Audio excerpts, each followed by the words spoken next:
Hello everybody, I want to show you with this video how you can take a screenshot with the Samsung Galaxy A25 5G. For that, we will have two ways for it. Let me show you the first one. It works with the buttons. So we will need the power button for and the volume down button. Press these both buttons just for short together and you're having a screenshot. After you can see the preview, you can edit the screenshot or you can share it directly with WhatsApp, Telegram and so on.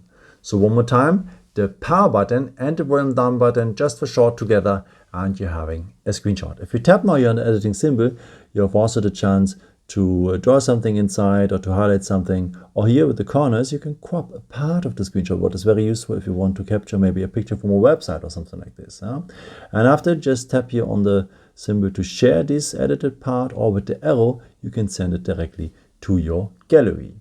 And as I've said, there's a second way to take a screenshot, and for that you will need the edge of your palm. Just swipe it across the screen and you're having a screenshot as well. Pretty simple. And one more time, take the edge of your palm, swipe it across the screen and you're having a screenshot as well.